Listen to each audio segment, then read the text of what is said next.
اس کا نام ہے مولانا کوثر نیازی. اعلیٰ حضرت کے دور میں وہ شخص تھا. وہ شخص پہلے مسلمان تھا,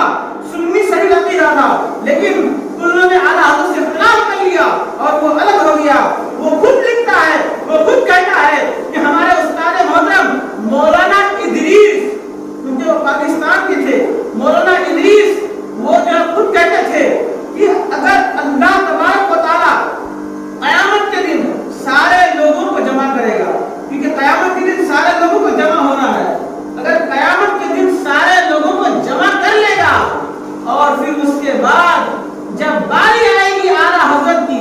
جب باری آئے گی عاشق رسول کی, جب باری آئے گی 1400 کتاب لکھنے والوں کی, تو اللہ تبارک و تعالیٰ جب فرمائے گا ارے احمد رضا, اے عاشق رسول, تو آیا ہے, تو آیا ہے, تجھ سے کیا سوال جواب کرنا, تم سے کیا حساب لینا, جاؤ میں نے تمہیں جو ہے ان تمہاری فتووں کی وجہ سے بخش دیا ہے. اللہ اکبر. دیکھیے وہ دیوبندی ہے, وہ مولانا ادریس ہے, وہ دیوبندی ہے, وہ خود کہتا ہے کہ احمد رضا کی بخشش تو اس کے فتووں کی وجہ سے ہو جائے گی. اب آپ اندازہ لگا سکتے ہیں کہ اعلیٰ حضرت نے کتنے فتوے دیے ہیں. اعلیٰ حضرت کی کتاب ابھی بھی, یہ کتاب ہے فتویٰ رضویہ, العطایہ النبویہ فی الفتاوی الرضویہ, یہ 30 جلدوں میں ہے, 30 جلدوں میں. تو آپ خود ہی اندازہ لگا سکتے ہیں کہ اعلیٰ حضرت نے کس قدر دین اسلام کی خدمت کی ہے.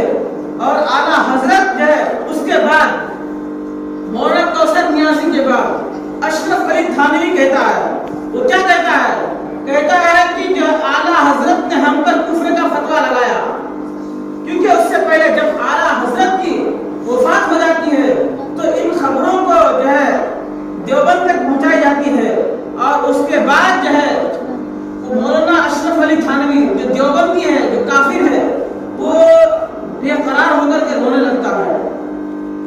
رونے لگتا ہے, تعجب کی بات ہے, رونے لگتا ہے, اور پھر جو ہے اپنی آنکھ سے آنسو بھی بہاتا ہے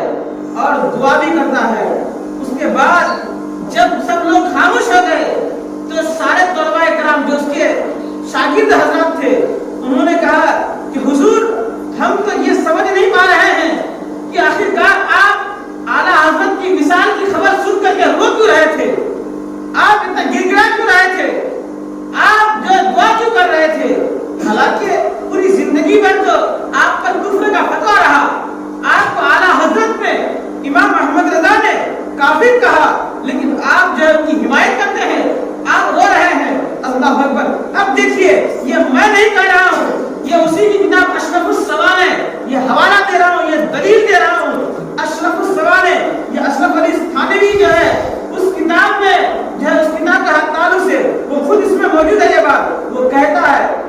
کہ اعلیٰ حضرت نے, ظاہر سی بات ہے کہ جو ہے کسی کو تکلیف ہوگی, لیکن اعلیٰ حضرت نے کسی ذاتی دشمنی پر ہم کو کافر نہیں کہا. سب سے پہلی بات تو یہ ہے, اعلیٰ حضرت نے ذاتی دشمنی کی وجہ سے کافر نہیں کہا ہے. اگر وہ کافر اس نے کہا ہے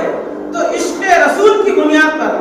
اگر اس نے کافر کہا ہے تو میں نے جو توہین رسالت کی ہے اس کی بنا پر انہوں نے کافر کہا ہے. اور مولانا غلام مرتضیٰ دربھنگوی جو بہار کا رہنے والا ہے, وہ خود کہتا ہے کہ اگر اعلیٰ حضرت رضی اللہ تعالیٰ عنہ اگر مولانا اشرف علی تھانوی کو کافر نہیں کہتے تو وہ خود کافر ہو جاتے, اگر کافر نہیں کہتے تو خود کافر ہو جاتے. تو دیکھا آپ نے, وہی لوگ